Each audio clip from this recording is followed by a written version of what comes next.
बिस्मिल्लाहिर्रहमानिर्रहीम। नेक्स्ट जो हमारा टॉपिक है वो रेक्टिलिनियर मोशन है और इस मोशन के अकॉर्डिंग हम वेलोसिटी एक्सेलरेशन डिस्कस करेंगे। हम डिस्कस करेंगे कि एक पार्टिकल की जो मोशन है वो कांस्टेंट एक्सेलरेशन के साथ क्या है, एक पार्टिकल की मोशन जो है वो वेरिएबल एक्सेलरेशन के साथ क्या है। तो ये सब चीज़ें हम इसमें डिस्कस करेंगे। तो सबसे पहले हम इसकी डेफिनेशन की तरफ चलते हैं कि रेक्टिलिनियर मोशन होती क्या है। ठीक है, rectilinear motion, the motion of a particle along a straight line is called rectilinear motion. rectilinear motion क्या है कि एक पार्टिकल की मोशन है जो कि एक स्ट्रेट लाइन में मूव कर रही होती है। जैसे अगर एक कार जो है वो रोड पर चल रही है तो वो जो मोशन है कार की वो बेसिकली एक स्ट्रेट लाइन बनती है। ठीक है, इसी तरह जब आप चल रहे होते हैं, फॉर एग्ज़ाम्पल अगर आप स्ट्रेट चल रहे हैं, इसका मतलब क्या है कि आप रेक्टिलिनियर मोशन से मूव कर रहे हैं। ठीक है ना। तो नेक्स्ट है जी वेलोसिटी एंड एक्सेलरेशन। जैसे आपने अपने लास्ट चैप्टर में डिस्कस किया था कि आपको पोजीशन वेक्टर जो दिया हुआ था वो इन टर्म्स ऑफ टी दिया हुआ था, ऐसा ही है। और आप उस पोजीशन वेक्टर को with respect to T differentiate करते थे तो आपको वेलोसिटी मिल जाती थी, और फिर आप उस वेलोसिटी को with respect to T differentiate करते थे तो आपको एक्सेलरेशन मिल जाता था। यहाँ पर जो आपके पास अब पार्टिकल का डिस्टेंस होगा, वहाँ बेसिकली वो वेक्टर का वो पोजीशन वेक्टर की लेंथ और वो मैग्नीट्यूड जो है वो उसमें वो यूज़ होता था। लेकिन यहाँ पर बेसिकली एक पार्टिकल है, उस पार्टिकल ने कोई डिस्टेंस तय करना है तो उसके लिए हम इसलिए यहाँ पर थोड़ा सा चेंज कर रहे हैं, x is equal to X of T. यहाँ पर हम सिर्फ नोटेशन चेंज कर रहे हैं, वैसे कोई इसमें फ़र्क नहीं है। ये जो x है अब आपके पास, ये बेसिकली उस पार्टिकल का डिस्टेंस है जो कि इन टर्म्स ऑफ टाइम, जो टाइम की फॉर्म का होगा। ठीक है, जिसमें वेरिएबल जो है वो t यूज़ हो रहा होगा। तो अगर हम उस वेरिएबल को with respect to t differentiate करते हैं तो हमारे पास जो आंसर आता है वो वेलोसिटी आती है। देखिए ना, हम डिस्टेंस को with respect to time differentiate करते हैं तो हमें वेलोसिटी मिलती है, और फिर हम उसी वेलोसिटी को अगेन डिफरेंशिएट करेंगे तो फिर हमारे पास क्या मिलता है, हमारे पास एक्सेलरेशन मिल जाता है। ठीक है, जो कि क्या होगा, आप अगर ये आपके पास v is equal to D X over D T आया है, आप इसको डिफरेंशिएट करेंगे विद रिस्पेक्ट टू t तो ये D V over D X is equal to D square X over D T square. तो ये इज़ इक्वल टू किसके है, एक्सेलरेशन के। तो एक्सेलरेशन में आप कई जगहों पर ये वाला फार्मूला भी यूज़ कर सकते हैं और बहुत सारी जगहों पर आप ये वाला फार्मूला भी यूज़ कर सकते हैं। ठीक है, इसके अलावा एक्सेलरेशन का एक और फार्मूला है। जैसे आपको पता है कि एक्सेलरेशन जो है वो D V over D T के बराबर है, अभी आपने देखा है। तो क्या हम इसको इस तरह लिख सकते हैं, D V over D X dot D X over D T. मैंने यहाँ पर चेन रूल लगाया है। ठीक है, अब ये v को with respect to x differentiate करना ये तो हमने नहीं पढ़ा, तो ये वैसे लिखा रहेगा। तो ये डी एक्स को जब हम t के रिस्पेक्ट डिफरेंशिएट करते हैं तो हमें वेलोसिटी मिलती है। तो हम एक्सेलरेशन का एक ये वाला फार्मूला भी यूज़ कर सकते हैं। ठीक है, तो ये तीन फार्मूलाज हो गए एक्सेलरेशन के। एक ये वाला फार्मूला कि a जो है वो D V over D T के बराबर है। दूसरा फार्मूला कि a is equal to D square X over D T square है। और जो तीसरा फार्मूला भी हमने देखा वो था v D V over D X. ठीक है, ये तीन फार्मूलाज हैं एक्सेलरेशन के। तो इनको यूज़ करते हुए हम अपना नेक्स्ट टॉपिक जो है वो डिस्कस करते हैं। नेक्स्ट है जी motion of a particle with constant acceleration. अच्छा, अब ये जो टॉपिक है इसको करने से पहले मैं आपको कुछ याद दिला दूं कि हमने जो है वो 9th स्टैंडर्ड में मोशन की 3 इक्वेशंस पढ़ी थी।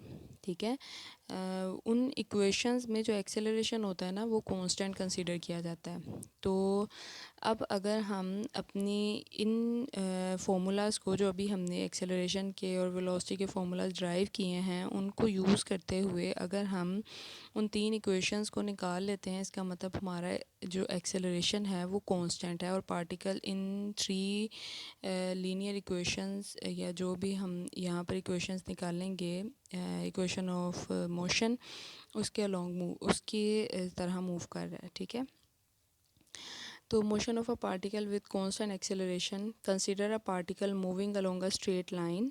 ठीक है, let T is equal to 0, the particle is at the point A where X is equal to 0, it's velocity is u, ये इनिशियल वेलोसिटी है। ठीक है ना, जैसे देखें एक पार्टिकल है ये पार्टिकल ये यहाँ ए पोजीशन पर पड़ा हुआ है। इस पार्टिकल ने क्या करना है कि इस पार्टिकल ने मूवमेंट स्टार्ट करनी है अभी, लेकिन अभी वो तो रेस्ट में है। तो रेस्ट में है तो इसका मतलब इनिशियल वेलोसिटी जिसको हम यू से शो कर देते हैं वो हमारे पास ज़ीरो है, और जो इसका टाइम है वो भी हमारे पास क्या है, ज़ीरो है। और ए पॉइंट पर अभी पार्टिकल पड़ा हुआ है और इसका जो डिस्टेंस है वो भी क्या है, ज़ीरो है। अभी उसने कोई डिस्टेंस भी तय नहीं किया, लेकिन जैसे ही कुछ टाइम टी गुजरेगा पार्टिकल जो है वो इस पॉइंट बी पर अगर हम कहें कि पहुंच जाता है तो इसकी वेलोसिटी भी वी आ जाती है। ठीक है, टाइम उसने टी कवर कर लिया होता है और इसके अलावा उसका जो डिस्टेंस है वो एक्स आ जाता है। ठीक है, कोई ना कोई डिस्टेंस आ जाता है। तो यही उसने ऊपर थ्योरी में बताया हुआ है। Consider a particle moving along a straight line, let at time t is equal to 0 the particle is at the point a where x is equal to 0 and its velocity is u. Let after time t the particle reach at the point b at the distance x from the point a. As we know that, जैसे कि हम जानते हैं कि जो हमारे पास acceleration का ये फॉर्मूला भी हमने ड्राइव किया था D V over D T is equal to A है। यहाँ से हम इसको बेसिकली हम जा रहे हैं कि जो हमारी थ्री इक्वेशंस ऑफ मोशंस थी हम उनको ड्राइव करने की कोशिश कर रहे हैं एक नए तरीके से। ठीक है, और जो अगर हमें वो इक्वेशंस मिल जाएंगी तो हमें पता है कि उन इक्वेशन में एक्सेलरेशन कांस्टेंट होता है, तो हम अपने जो टॉपिक हम पढ़ रहे हैं उसको हम अप्रोच कर जाएंगे। ठीक है, तो हमारा बेसिकली यहाँ पर जो टास्क है वो उन्हीं तीन इक्वेशंस को ड्राइव करना है। ठीक है, तो हम कैसे पहले तो आप एक डायग्राम के थ्रू नाइन्थ स्टैंडर्ड में आप एक डायग्राम के थ्रू जो थी वो उन इक्वेशंस को ड्राइव करते थे, लेकिन यहाँ पर एक नया मेथड हम फॉलो करेंगे और उसको यूज़ करते हुए हम जो है वो अपनी उन थ्री इक्वेशंस की तरफ चलते हैं। हमने क्या करना है, यहाँ D V over D T लिखा हुआ इज़ इक्वल टू ए। आपको सेपरेशन करनी पड़ेगी यहाँ पे। ठीक है, यानी कि आपने सेपरेबल करने हैं वेरिएबल। अगर जब हम सेकंड ईयर में अपने क्वेश्चन सॉल्व करते होते थे डिफरेंशियल इक्वेशंस को जब हम सॉल्व करते थे तो उनमें ये यूज़ हुआ है। ठीक है, तो मे बी आप लोगों ने अपने बीएस के पिछले कुछ सेमेस्टर्स में ये इस तरह की कोई चीज़ पढ़ी हो। डिफरेंशियल इक्वेशंस को सबसे पहला मेथड ये होता है डिफरेंशियल इक्वेशन को सॉल्व करने का bye separation of the variables. तो हम क्या करते हैं, यहाँ से वेरिएबल को सेपरेट कर देते हैं। एक वेरिएबल वाली जो हमारे पास चीज़ें हैं वो एक साइड पे और दूसरे वेरिएबल को दूसरे साइड पर ले जाते हैं। तो यहाँ से इंटीग्रेशन करते हैं दोनों तरफ से, तो हमें क्या मिलता है, v is equal to A T plus A. अभी जो कैपिटल ए है ये बेसिकली कांस्टेंट है। ये बेसिकली हमारे पास एक जो कि हमारा इंटीग्रेशन का कांस्टेंट आता है ना, ये वो है। अब इसकी वैल्यू निकालने के लिए आपको आपकी गिवन कंडीशंस यूज़ करनी पड़ती हैं, और वो क्या है, हमने इन सब पर कंडीशन लगाई थी कि जो आपका v है बेसिकली वो क्या है, वो आपका वेलोसिटी है। लेकिन इनिशियल में वेलोसिटी क्या थी, u थी। अभी हमने ऊपर देखा है टाइम हमारा इनिशियल में क्या था, वो ज़ीरो था। अब ए ये तो हमें पता है ना, ये एक्सेलरेशन है और वो ए कांस्टेंट है यहाँ पे, तो ए की तो कोई वैल्यू नहीं होगी। तो फिर हम क्या करेंगे, हम ये जो T is equal to zero है, V is equal to U है, ये हम अपनी क्वेश्चन नंबर 1 में पुट कर देंगे। जब हम पुट कर देंगे तो हमारे पास ए की जो वैल्यू आई है ना यू, वो जब हम उसकी जगह पुट करेंगे तो ये हमें एक इक्वेशन मिल गई। कौन सी, ये हमें हमारी फर्स्ट इक्वेशन ऑफ मोशन मिली है, जो कि क्या फर्स्ट इक्वेशन ऑफ मोशन क्या होती थी, V F is equal to V I plus A T. तो ये जो वी एफ है ये बेसिकली आपकी फाइनल वेलोसिटी जिसको यहाँ पर वी कहा गया है, और जो यू वी आई है ये sorry V F final velocity, ये जो वी आई वो इनिशियल वेलोसिटी जिसको यहाँ पर यू से डिनोट किया हुआ है। नेक्स्ट आपने क्या करना है, अब आपने सेकेंड इक्वेशन ऑफ मोशन निकालनी है। ठीक है, तो आपने इसी को, ये जो आपने फर्स्ट इक्वेशन ऑफ मोशन बनाई है इसी को ही आप यूज़ करेंगे, ये जो इक्वेशन है। लेकिन यहाँ पर इसको कैसे यूज़ करेंगे, जो आपने के पास v की वैल्यू है वो आप सब्स्टिट्यूट करेंगे, जो कि आपके पास है dx ओवर dt। ठीक है, वो आप नेक्स्ट में यूज़ करेंगे। ठीक है, अगेन आपने वही काम करना है, फिर सेपरेशन कर देनी है वेरिएबल्स की, और सेपरेशन करने के बाद जो कांस्टेंट आएगा, इंटीग्रेशन के बाद भी जो कांस्टेंट आएगा b, उस पर भी आपने क्या करना है, उन्हीं कंडीशंस को अप्लाई करना है जो आपको इनिशियल में दी जाएंगी। ठीक है, उन कंडीशंस को अप्लाई करेंगे, आपको b मिल जाएगा, b की वैल्यू तो सब्स्टिट्यूट करें तो आपको एक इक्वेशन मिल जाएगी, ये सेकेंड इक्वेशन ऑफ मोशन है। ठीक है, उसके बाद थर्ड इक्वेशन ऑफ मोशन निकालने के लिए अब आपने क्या करना है, अब आपने एक्सेलरेशन का वो फॉर्मूला यूज़ करना है जो हमने चेन रूल के थ्रू निकाला था। उसको भी ऐसे ही करना है, सेपरेट करना है। सेपरेट करने के बाद वहाँ पर भी एक सी कांस्टेंट आता होगा। उस कांस्टेंट की वैल्यू भी आपने इनिशियल कंडीशंस को सब्स्टिट्यूट करके निकाल लेनी है और उसमें सब्स्टिट्यूट कर देनी है। और जब आप सब्स्टिट्यूट कर देंगे तो आपके पास थर्ड इक्वेशन ऑफ मोशन आ जाएगी। तो यहाँ से हम अपने टॉपिक को अप्रोच कर जाते हैं, जो वो कह रहा है कि आपने पार्टिकल की मोशन बतानी है कांस्टेंट एक्सेलरेशन में। तो ये जो थ्री इक्वेशन ऑफ मोशंस हैं, ये पार्टिकल की मोशंस हैं जब एक्सेलरेशन आपका कांस्टेंट होता है। ठीक है, ये एक न्यूमेरिकल है जिसको हम डिस्कस करना चाहेंगे। Find a distance travelled by a particle moving in a straight line with uniform acceleration in the nth unit of time.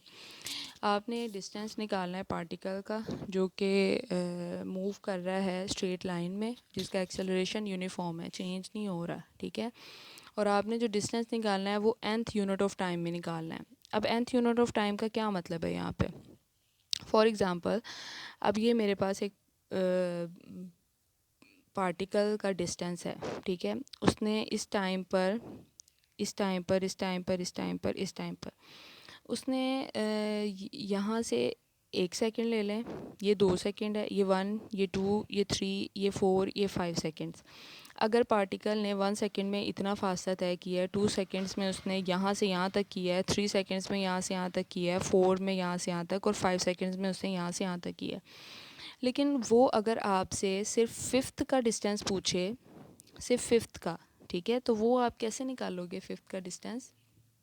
आप क्या करोगे, आप फर्स्ट वाले से लेके एंड वाले तक का, ठीक है, डिस्टेंस लोगे, माइनस क्या करोगे, आप यहाँ से लेके फोर्थ वाले को माइनस करोगे, तो आपके पास इतने पोर्शन का डिस्टेंस आ जाएगा।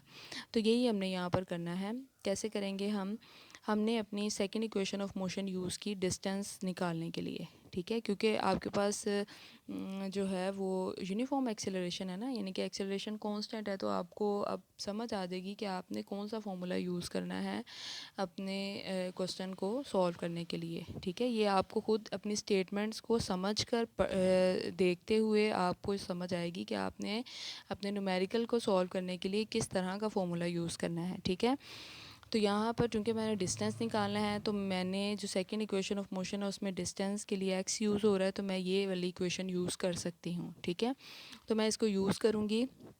अब उसने क्या कहा हुआ है, उसने ये चीज़ कही हुई है कि उसने nth यूनिट ऑफ टाइम में जो है वो बताना है कि कितना उसने डिस्टेंस तय किया है। ठीक है, तो अब फॉर एग्ज़ाम्पल, अब आप यहाँ से ये nth है। ठीक है, अगर यहाँ से nth है तो मैं क्या करूँगी, मैं ये पूरा n के लिए है और यहाँ से यहाँ तक n-1 के लिए, उसने सिर्फ n के लिए पूछा है, यानी कि इतनी चीज़ के लिए उसने डिस्टेंस पूछा है। तो मैं क्या करूँगी, इस पूरे में से यहाँ तक के डिस्टेंस में से मैं यहाँ से यहाँ तक का डिस्टेंस माइनस करूँगी, तो मेरे पास ये वाला पोर्शन आ जाएगा। ठीक है, तो मैं यही काम करने लगी हूँ। फॉर डिस्टेंस ट्रेवल्ड इन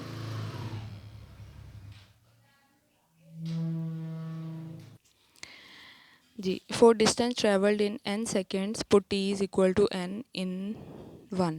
अब देखिए हमने ये वाली इक्वेशन क्यों यूज़ की, फर्स्ट वाली हम सेकंड वाली भी तो कर सकते थे, उसमें भी तो x यूज़ हो रहा है, लेकिन वहाँ पे टाइम नहीं यूज़ हो रहा, जो कि हमने यूज़ करना है कि nth यूनिट ऑफ टाइम में आपने निकालना है। तो वो चीज़ हमें सिर्फ अब सेकेंड इक्वेशन में ही नज़र आ रही है। फर्स्ट इक्वेशन में तो डिस्टेंस ही नहीं है, x ही नहीं है कहीं पे, तो फिर वो भी नहीं यूज़ कर सकते, थर्ड भी नहीं यूज़ कर सकते, तो फिर हम सेकेंड ही यूज़ कर सकते हैं। ठीक है, तो हम क्या कर सकते हैं, अब हम जहाँ टी लिखा हुआ है वहाँ पर हम n पुट कर देंगे कि इतने टाइम पर, यानी कि nth टाइम में उसने इतना फासला तय किया है। अब n-1 सेकंड्स के लिए वो कितना करेगा, हम t की जगह पे n-1 सेकंड्स पुट कर देते हैं। अब उसने पूछा तो सिर्फ nth टाइम के लिए था ना, तो वो कैसे निकलेगा, वो हम क्या करेंगे, ये वाला जो हमने x एक हमने जिसमें मैंने n पुट किया उसको मैंने x1 कह दिया, जिसमें मैंने n-1 पुट किया उसको मैंने x2 कह दिया।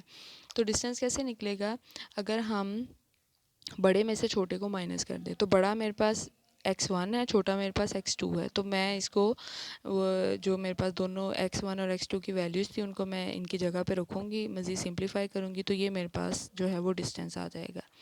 ठीक है, तो इसमें इस न्यूमेरिकल को देख लीजिएगा।